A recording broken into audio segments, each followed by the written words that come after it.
aware here and are concerned about creating awareness on the ancient contributions and from India. But there is also an acute need of a similar kind of creating awareness of contributions in the modern era, so to speak. After and yesterday in the panel discussion, Professor Srinivas talked about how the pattern of mathematical activity has changed and how we are now been contributing to the global mathematics, as one would call it, and it's really important that there be awareness on the contributions. Now, when if you ask this question about modern mathematics in India, from India, of course, people are quick to remember the name of Srinivas Ramanujan. Is of course a legend. Lots and lots have been of things have been written on him, films made on him, etc. So certainly one knows about Ramanujan, though of course I'm not clear how far people appreciate the significance of his work when you get to down to brass tacks. But anyway, that's not the issue. But actually, apart from Ramanujan, and in fact before Ramanujan, mathematics took roots in India, and there has not been a whole lot of writing, but there has been a certain amount of writing. And before I go over to the topic at hand, I'd like to mention a few things about that. So, for instance, apart from Syamadas Mukhopadhyaya that I'm going to talk about, there are people like Vijay Raghavan Chawla and Vaidyanatha Swami and a whole lot of names that can be mentioned. One of the references that I would like to mention is an older article by Raghavan Narasimhan on mathematical contributions in India. And though for a while it was inaccessible, it is has now been reprinted in this new journal come magazine Bhavana. I hope all of you are aware of this new magazine Bhavana, which is now in the 4th issue. And the article of Raghavan Narasimhan has been reprinted there. Apart from that, I have myself made some efforts in that, and there's an article in an issue called the Hyderabad Intelligence. Right? In 2010, we had the ICM, the Indian International Congress of Mathematicians, was held at Hyderabad. At that time, booklet was issued by, prepared by Springer, was issued on various aspects of, various things related to the Congress, and the Indian component of the Congress. And in that, there's an issue which I edited, and apart from ancient contributions, there's also an article which I wrote on Indian contributions. So, and it's easy to access. If you Google Hyderabad Intelligencer, you can get that, and you can see this essay of mine in that. Let me now come to the topic at hand, Syamadas Mukhopadhyaya. And before I go over, let me also mention that I have an article on this, which has appeared in Ganita Bharati. So that's also something which one can look at.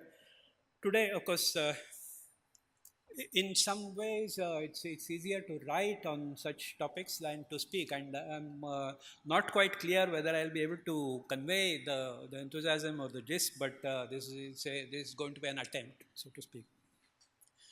So, Syamadas Mukhopadhyaya, let's get down to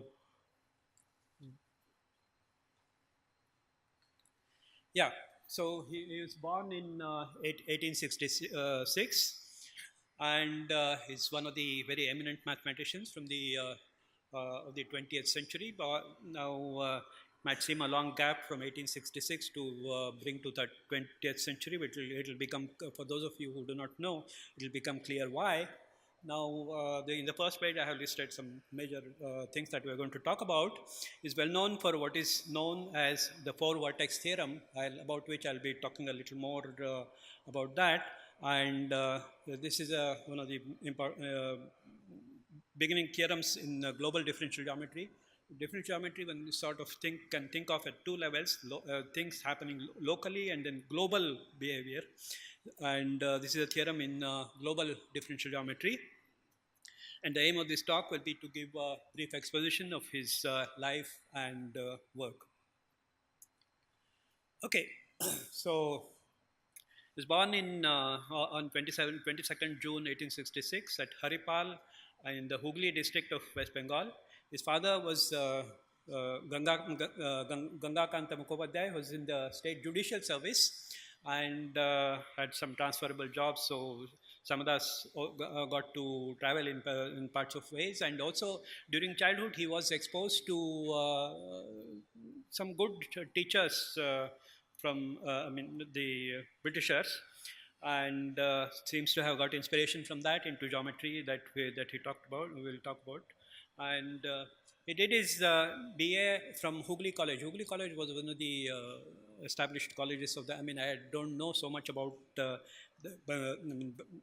colleges in Bengal at that time, but I believe this was one of the good colleges, and did his MA from Presidency College in 1890.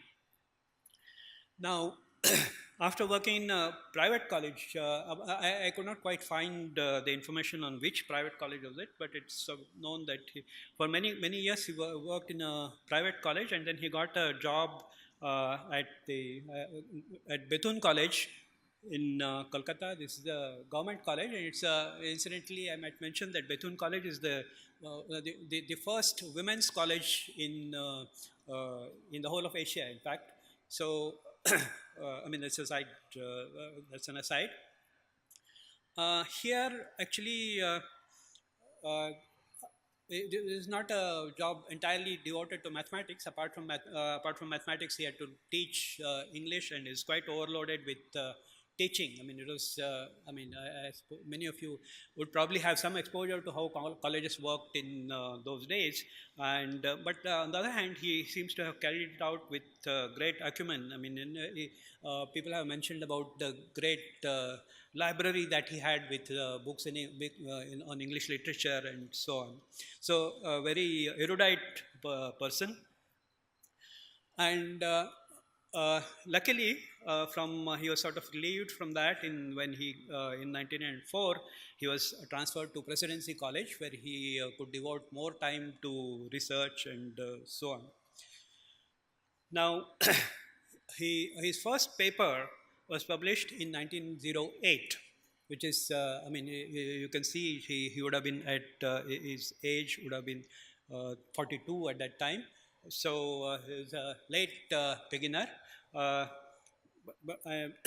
So in the journal, and again I have noted the name of the Journal of the Asiatic Society of Bengal, and the title of the paper is Geometrical Theory of a Plane Non-Cyclic Arc. This Asiatic Society of Bengal, in fact, he was to write a few more papers, and okay, I'll come to that later. In 1909, he won the Griffiths Prize of Calcutta University for a mathematical dissertation called Intrinsic Parameters in the Differential Geometry of Curves in N space. So the topic was in fact to occupy him all through his life in some ways. Getting then to the next parameter, I would mention he obtained his PhD degree from the University of Calcutta in 1910. I mentioned the thesis title, so you can read it there. And notable thing is that something that you might like to remember is that he was the first Indian to obtain doctorate in mathematics in India. Okay, so now comes the sort of crucial part of what brought him to brought his name. In 1912, the postgraduate department of the University of Calcutta was set up, and as most of you would know, it was by Ashutosh Mukherjee, who was widely responsible for the developments there. and he was the vice chancellor. Ashutosh Mukherjee, it may be recalled, is kind of a very important figure in the development of education and I mean the sciences in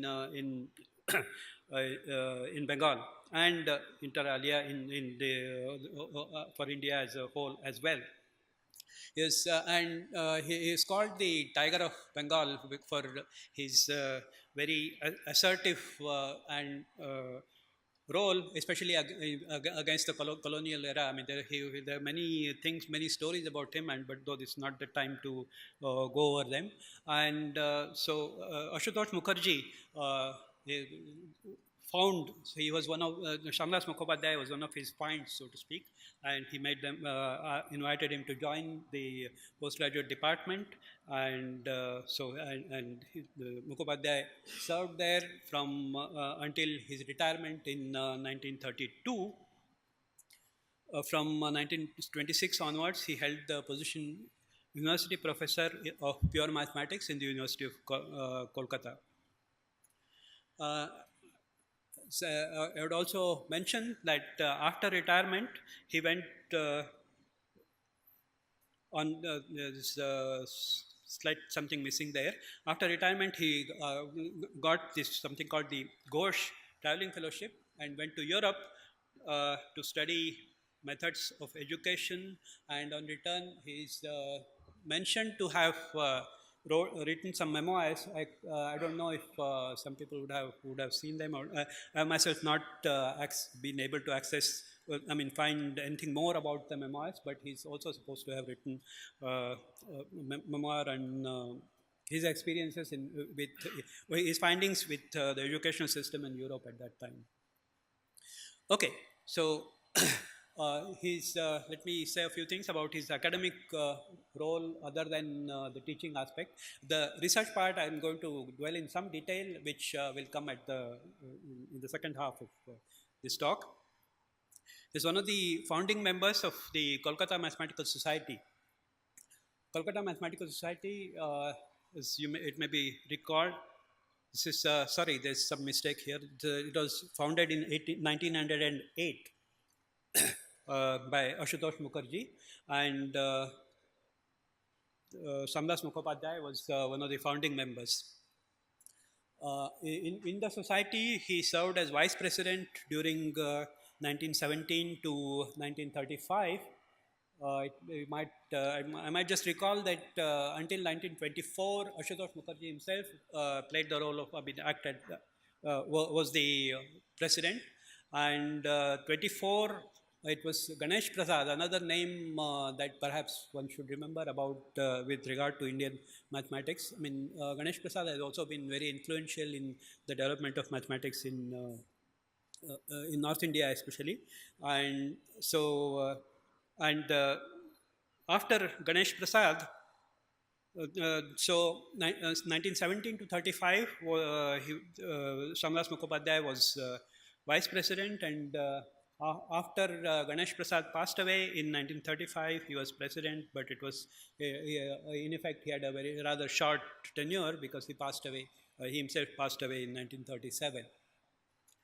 So, and I have just added a mention here that he was very devoted to the society, the Kolkata Mathematical Society, and the majority of his papers, including those which contain his celebrated work, were published in the bulletin of the Kolkata Mathematical Society. Now, when I say majority, it's in fact majority out of he has 30 papers. Out of that, 17 more or less in succession have appeared in the Kolkata bulletin of the Kolkata Mathematical Society. Now, the first 4 were actually in the other journal that I mentioned, the Asiatic Society of Bengal. So, at that time, the Kolkata Mathematical Society was yet to be started. So, so it's really 17 out of 26, and some of them are actually in the memorial volumes, etc. So, in other words, essentially, wherever the most canonical place for him was to publish in the bulletin of the Kolkata Mathematical Society, and he did that. which is quite a contrast to what happens in these days, but I'll not make any further comments on that, being myself a culprit in that respect. Okay, so apart, now let me go to the next aspect. That he had a reputation as a good teacher, and among the students, among his students, one can count some of the very important, well-known people. Firstly, of course, Raj Chandra Bose, R.C. Bose. In fact, I was struck. I had myself not sort of realized such a possibility, and I was struck that R.C. Bose was in fact a student of Syamadas Mukhopadhyaya. R.C. Bose, as you know, later on went to combinatorial mathematics and is known for his disproof of the conjecture of Euler on MOLS, that's mutually orthogonal Latin squares. The Euler had conjectured the non-existence of certain MOLS, that's mutually orthogonal Latin squares, and in fact, R.C. Bose, together with his student S.S. Srikhande, I don't know if he was mentioned in this occasion. Yeah, I think he was mentioned. He's still alive. He's recently completed 100 years. His student Srikhande and another person called mathematician called Parker. They disproved the conjecture of Euler, but though he later moved to that area and also was responsible for these what are well known, what are the BCH codes. Bose no, B in BCH code stands for Bose. So, but however, he started with started working in differential geometry with Mukhopadhyaya, and in fact, if one reads about Bose, he mentions it's sort of clear that he went to Kolkata to study under with Mukhopadhyaya. In fact, he grew up in Rohtak and was in Delhi for some years. He was, I'll say more about him, the connection between R.C. Bose and Syamadas Mukhopadhyaya a little later. So he's one of the celebrated students of Syamadas Mukhopadhyaya. Then there's also G. Bhar, the Gurudas Bhar, who was later professor of mathematics in the Presidency College, and also both Bose and Bhar have joint papers with Syamadas Mukhopadhyaya on hyperbolic geometry, about which also I'll say a little more later. There are also other students. R.N. Sen is again someone mentioned in the article of Raghavan Narasimhan, and for the good work he has done. There is also M.C. Chaki. Sir, he held a chaired professorship at the Kolkata University. Okay. Now, a few comments about his personality. He was a very kind and endearing person. It's in this context that I'll mention the name of Bose once again. As I recalled, Bose Bose grew up in Rohtak, and then part of his studies were in Delhi. And in fact, he went through really hard times. So he had lost both of his parents, and he was the eldest sibling and responsible for the family and so on. And and yet he had considerable interest in mathematics, and then he decided to he wanted to go to Kolkata to pursue his studies with Syamadas Mukhopadhyaya, and he managed to get the support of one of the I don't remember the name, one of the Sates to support him. It so happened that he was coaching the son of the Sate for some time, and he was pleased with Syamadas Mukhopadhyaya on the ground, and then agreed to support to train him in get his education in Kolkata. It turned out, however, that Syamadas Mukhopadhyaya was very kind and in fact invited R.C. Bose to stay at his home and be supported. So he no longer needed the support of the site that he came with. And then he, in his biographical note, R.C. Bose recalls very fondly about the affection extended to him by Syamadas Mukhopadhyaya. And of course, apart from the mathematical interaction and contact, he also mentions the how he benefited from the library that Syamadas Mukhopadhyaya had built, and how he got enlightened with that, etc. Now, a second aspect I'd like to mention is that he had a passion for the beautiful and sublime. Well, I mean, is a way of putting it. The main thing there is that he had is manifest in his collection of rose trees in his country house at the place called Mijam. I don't know how it is located with respect to Kolkata, but the place name mentioned is Mijam. And every year he imported rose trees from various countries in Europe, England, France, Holland, and other European countries. So apart from mathematics, he had a side passion for rose trees, which I think is a kind of manifestation of pursuit of beauty, and in both in the abstract and in the concrete. So now the end phase I'll mention. So in 1935, his eldest daughter passed away. That should be, and which impacted him seriously. In 1936, he fell ill with a variety of complications, and which we had diabetes, so it was sort of difficult to cure, to treat the other complications, and which took their toll, and he passed away on 8th May 1937. He was survived by his wife, 2 sons, and a daughter. Now I think I'm going to go over to the mathematics and say a few things about. Okay, as if you if you Google the name of Syamadas Mukhopadhyaya, you will typically find his role in what is called the four-vertex theorem. And so the theorem is any closed convex curve in the plane has at least 4 vertices. This is stated in the form that one would state today. I'll say a little more about how he had put it. So has at least 4 vertices, namely where the points of curvature, where the curvature is extremal. Now let's think of yeah. So here is the example of the standard ellipse with some rotated somewhat, and notice that these 4 points are sort of are special. So here the curvature is maximum, and here it is minimum, and such points are called vertices in differential geometry. Actually, what Syamadas Mukhopadhyaya called them cyclic points.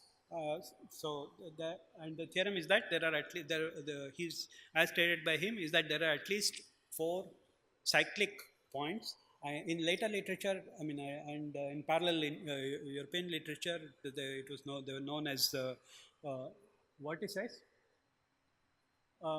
So this is an example of an ellipse, but the main statement of the theorem is that no matter what closed convex curve you take, so you could for instance have a more general curve. I mean, I couldn't draw something like that, but you can imagine where many convex curves which are that are closed and are drawn on the plane. And the assertion is that no matter what curve you have, under these conditions, there are at least 4 points where the curvature is either minimum or maximum. So now, this statement also turns out to be true for without the condition of convexity, and that was proved by Adolf Kneser in 1912, a few years after Mukhopadhyaya's theorem. But here one may keep in mind that Mukhopadhyaya was focused on convex curves in a broader sense. I mean, that was the object he was pursuing, and it's for that that he first made these observations. Now, before I return to Syamadas Mukhopadhyaya, let me mention that this theme of a minimum number of vertices has developed considerably. I mean, over the 100 years that more than 100 years that have passed, and if you look at the end of So there's a paper by these four authors, Turk, Gluck, Pomerliano, and Wick in 2007. It was and this is published in the notice of the American Mathematical Society, and it sort of came with a lot of fanfare. I mean, they did research about various things involved over 100 years, and in fact, one of the authors got in touch with my teacher and colleague, Professor Raghunathan, to, in fact, they got in touch with the academy to find out more about Syamadas Mukhopadhyaya, and then the academy contacted Raghunathan and so on. So some inputs were provided about Syamadas Mukhopadhyaya, and it traces this article traces the whole history of the issue of broader issues of global differential geometry, starting with starting essentially with the theorem of Mukhopadhyaya, and it sort of culminates into a converse. It sort of puts the whole thing in perspective. That is, there's a converse theorem that it was proved by Dahlburg, 1998, that one thing we saw is that if you think of the curvature function of if you have a convex curve, closed convex curve, you can think of it as being parameterized by a circle. So on the circle, you can think of a function as the curvature function of the corresponding point, and that has the property that it has at least 4 extrema. And the converse is that if you take a smooth function on the circle which has at least 4 extrema, then it is the curvature function of a certain curve, closed planar curve. So this puts the whole thing in perspective as far as the issue at hand is concerned. So we have seen the example, and then we have seen the broader framework in which it sort of promoted, and then culminating in a converse, and then this nice article. I would strongly recommend people to look at that, because it gives not only just the mathematical history but also the asides about lives of various people involved and so on. Okay, more than the theorem itself, the theorem, the four-vertex theorem, as far as Syamadas Mukhopadhyaya was concerned, was in fact a major, just a corollary, one of the major manifestations of what he was developing. Now, more than the theorem itself, Mukhopadhyaya's work is highly acclaimed for the international mathematical community of the time for what the new method. I mean, this phrase is not it sort of involves the capital new. Everywhere he referred to it as the new method, and so did the European mathematicians who followed up that work. New method. We'll be seeing more about it as we go further. The new method was introduced in an earlier paper published in 1908 in the Journal of the Asiatic Society of Bengal, which I mentioned earlier, and the Bulletin of the Calcutta Mathematical Society was yet to be started. The four-vertex theorem was one of the applications of the new method, and there are also other applications, what are called sextatic points. So in the formulation of the classical way of looking at things, so they talked of curves, 3 consecutive points on the curves. I mean, the kind of terminology is now lost, so it may not make much sense. So there are points where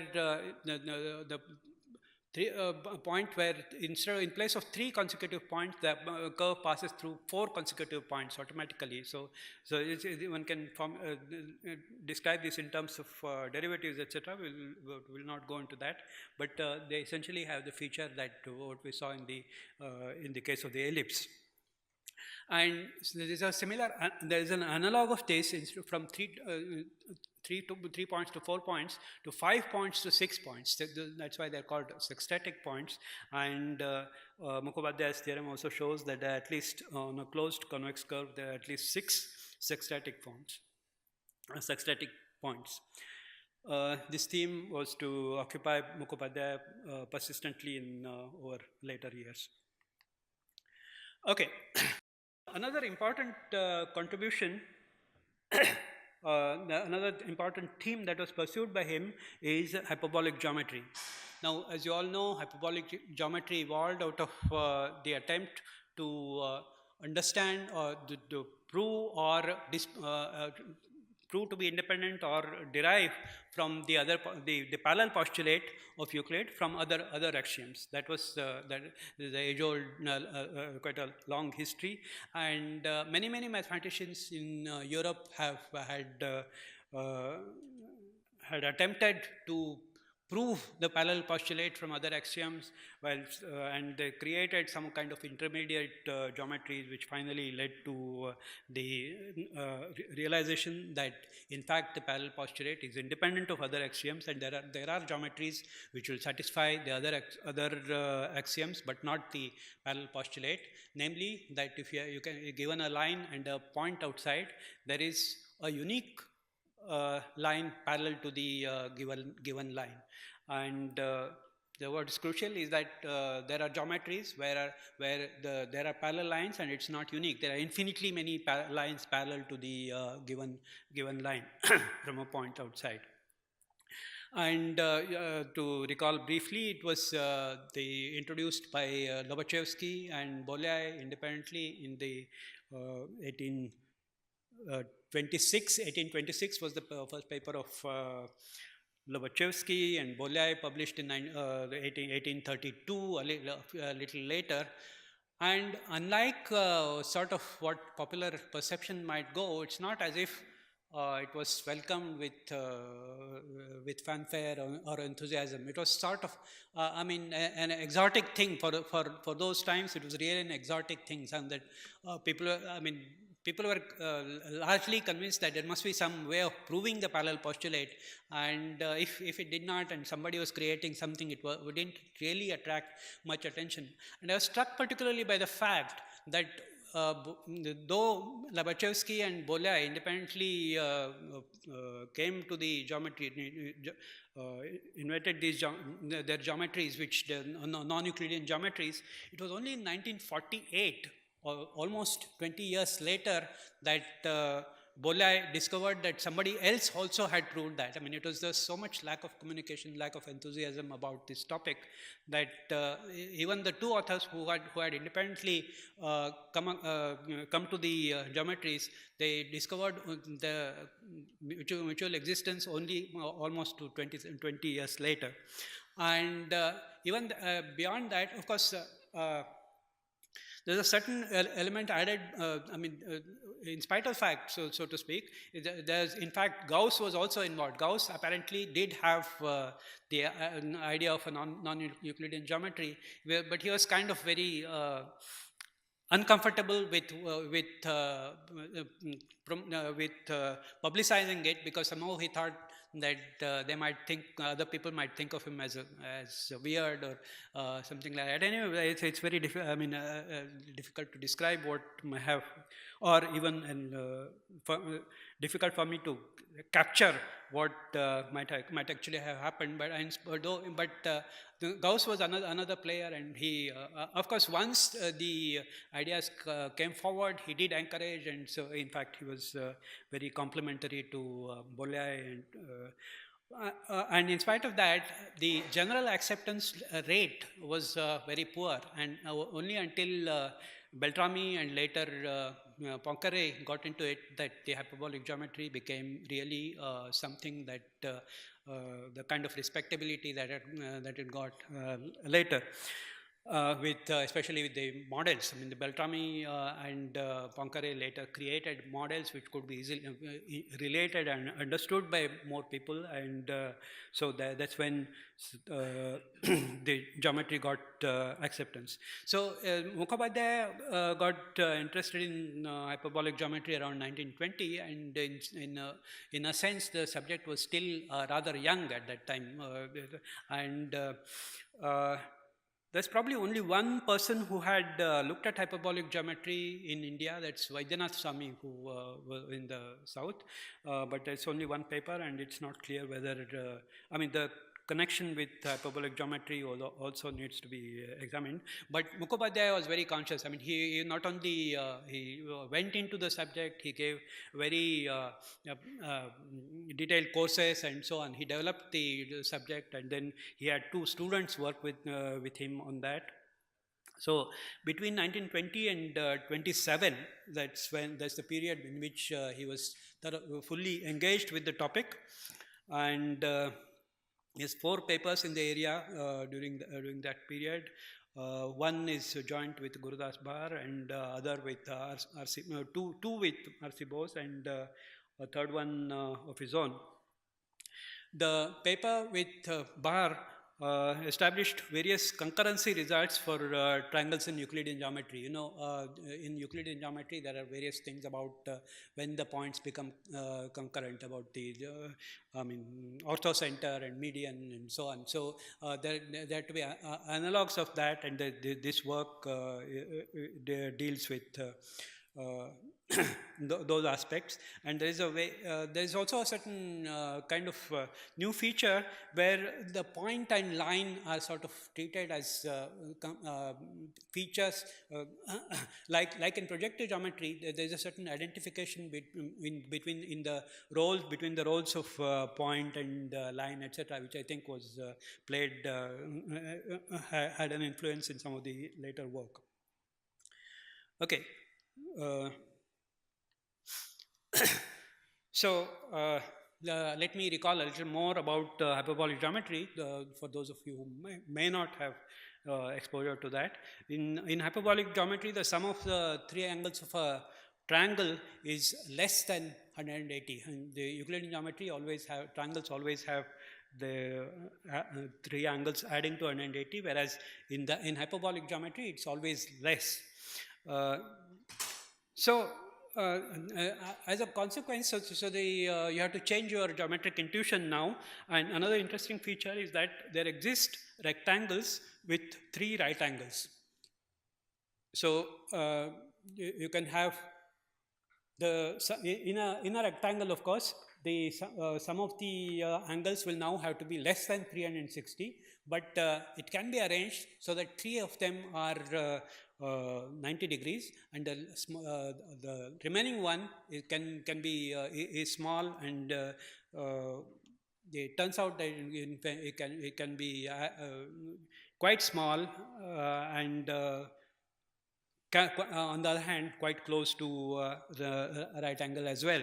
And the construction of such rectangles actually goes back even to the days before this geometry was invented, because in an attempt to create geometries which through which you could understand the validity of the postulate or otherwise, the people were creating geometric constructs or models. And in the course of that, the Lambert's work is quite well known.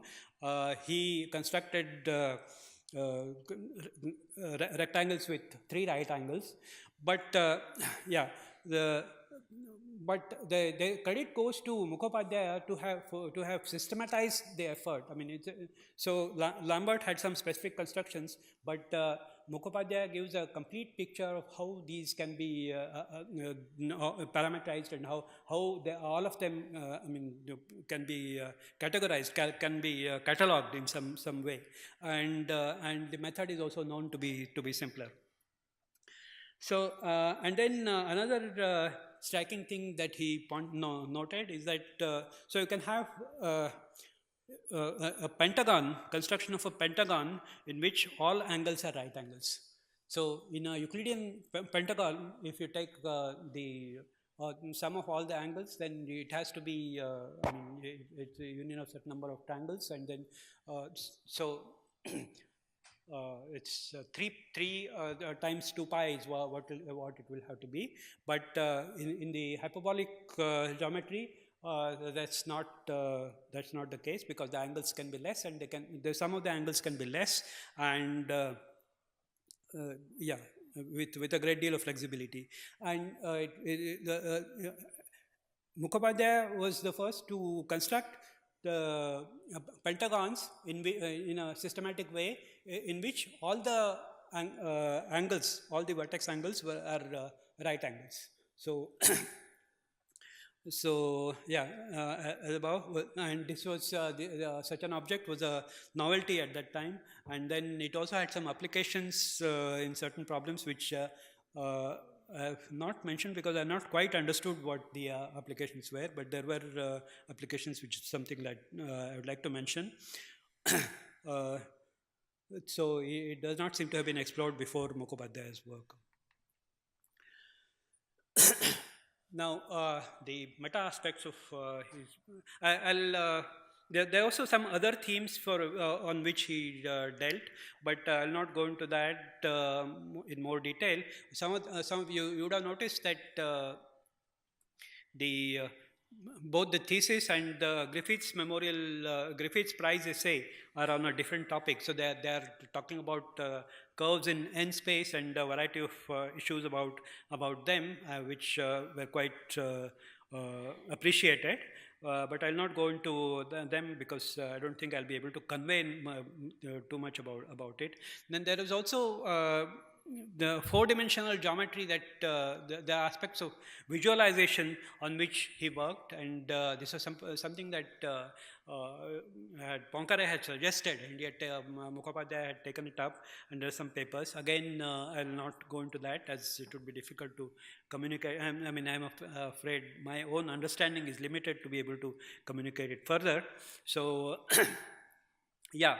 So let me now go over to some meta aspects of, about his work. Most of Mukhopadhyaya's work is available, fortunately, in a single volume called Collected Geometrical Papers. Now, this includes 26 of his 30 papers, and the remaining ones being subsequent to the publication of the volume. Now, the volume was published in two parts by the Kolkata University Press in 1929, part 1, and 1931, part 2. Now, something unusual about this is that the collected works were published by himself. He explains in the preface that I have been induced to bring out a collected edition of my geometrical work in order that they might be readily accessible to those who felt interested in them. He further informs the reader that some of the papers are not readily accessible to European mathematicians and that his new methods in geometry have evoked special interest in certain mathematical circles. It's quite notable the kind of confidence that he had that his work had achieved a great importance and that he needs to do something about it to make it accessible to a wider readership. And so he apparently persuaded it should be noted that this was close to his retirement, but he thanks the university in that for the support. And okay, the collected works was reviewed and received very good reviews. The collected works were reviewed in the bulletin of the AMS. Remember, it's not like mathematical reviews where everything is reviewed. The bulletin of AMS is something selective for being reviewed. It was reviewed in the bulletin of AMS. Part 1 in 1930, Part 2 in 1932, by Virgil Schneider, who was a student of Felix Klein and was himself a professor of at Cornell at that time. Now, about Part 1, he wrote, "For workers in topology, the papers will be of real service." The review of Part 2 includes a comment that at times the amount of machinery seems bewildering, but one is soon consoled by unexpected general theorem evolving from the maze of formulas. So, the review of Part 1 in Nature concludes, here the author has not been specified, but the comment is that, I mean by the author, I mean the reviewer, author of the review, reviewer has not been specified, but the review in Nature says that the book can be recommended to all who are interested in geometry, whether Euclidean or not, and wish to learn something about the progress of geometrical ideas in Indian universities. The review of Part 2 has the comment that of special interest both on account of the original methods employed and that's of interest because of both on account of original methods employed and the results obtained. Okay, now here I bring you a page from the collected works, which has been inserted between the two parts. So it's at the end of the first part. It says some opinions on S. Mukhopadhyaya's work. And the first one, as you see, is let me read it out in full. I think it's important, worth going through that. This is Hadamard. I suppose those of the right generation. I mean, Hadamard is a well-known figure from French mathematics. In some ways, okay, I'll not go more into that. He's one of the very important figures in the French mathematician. My interest in your new methods in the geometry of the plane arc, which I had expressed in 1909 in an anonymous note in the Revue Générale des Sciences, has far from diminished since that time. Precisely at my seminar or colloquium of the Collège de France, we have reviewed such subjects, and all my auditors and colleagues have been keenly interested in your way of researches, which we all consider as one of the most important roads to opened to mathematical science. Then there are also others. Maybe I'll not spend time on reading all. They're all of them are laudatory. Some of them refer to different aspects of different parts of his work. Maybe Blashke, I'm much obliged to your kind sending your beautiful geometrical work. As I hope, a new edition of my lessons in differential geometry comes out, I shall not forget to mention that you are the first to give the beautiful theorems on the numbers of cyclic and sextatic points in the oval. Florian Cajori should be one of the names familiar in the circles of history of mathematics. And he congratulates, I congratulate you upon your success in research. Second sentence is, if ever I have the time and opportunity to revise my history of mathematics, I shall have the occasion to refer to your interesting work. And so on. So it's all there, and let me not spend more time. Now, so one wishes that there were detailed references to this, which unfortunately is missing. So, it's clear if you just read to them that they would come from letters addressed to Mukhopadhyaya. Clearly, I mean, to the extent of confidence that he had about wanting to publish, clearly he had a lot of correspondence with many European mathematicians, though he visited Europe, I think, only after retirement, but through correspondence, he was familiar with the scenario in various contexts, and it's a fair hunch that this is from letters from the correspondence.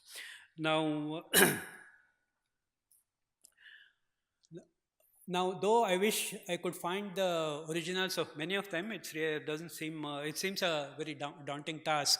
But quite accidentally, I happened to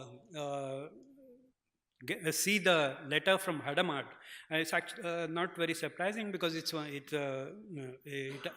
appeared in the Bulletin of the Calcutta. It was reprinted in the Bulletin of the Calcutta Mathematical Society in 1922. The letter, as you would note, is dated February 23 February 1923. Now, this might seem confusing to people who are not familiar with the aspect of journal publication, because sometimes we have huge backlogs and something that occurred later might seem to have to be dated previously, but as it happens in this case, Hadamard's letter is dated 23 February 1923, but it appeared in the volume of Kolkata Mathematical Society in 1922. How much time? Am I okay? Okay, so this letter has. Let's go over it quickly. I have the first paragraph is not so important. Memoirs of the oscillating conics or even non-Euclidean geometry and parametric formulae in different geometry of curves are less in my line, though okay. So, but my interest in your work in new methods in the different geometry of a plane are, which I express as I expressed in, so this is this is the thing that is quoted here, there. Precisely in my seminar or colloquium, these middle two paragraphs, they are the ones that are, yeah, precise, and yeah, these two paragraphs, these are the ones that we saw in the sheet from the collected works. Now, it's so interesting to read the last paragraph also. The interest of these researchers has been increased by comparison with memoirs published in slightly different line by a Dane, Mr. Juel, the list of which memoirs I sent herewith, hoping that they may interest you. And yeah, so let's look at the postscript.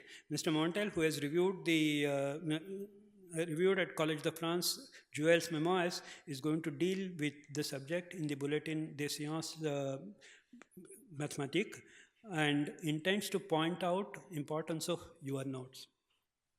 Okay, so I think I have sort of conveyed that his work was very, very well received, and especially important people like Hadamard were involved in the appreciation.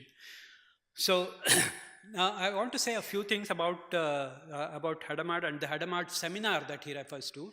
It was it's not just an isolated seminar that might come to mind. In 1913, Hadamard initiated a seminar at Collège de France.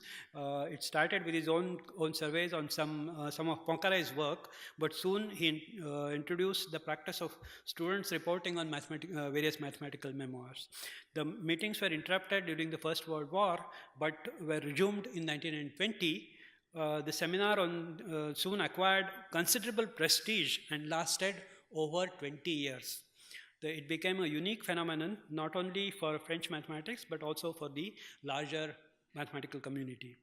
In the beginning of the year, Hadamard would hand out to students papers received from around the world that he found worthy of discussion. And for each title chosen, he would seek a volunteer presenting the work after explaining why it excited his curiosity. And it is in this seminar that Hadamard is referring to in his letter. Now, I put in some effort. I can't say a great deal, trying to locate this in Hadamard's seminar, but I did not succeed, and hope someday I'll have greater clarity on that. But by his words of the master, I mean, we know that it was a topic that interested Hadamard, and yeah. Okay, I think I'm at the end. Thank you for your attention.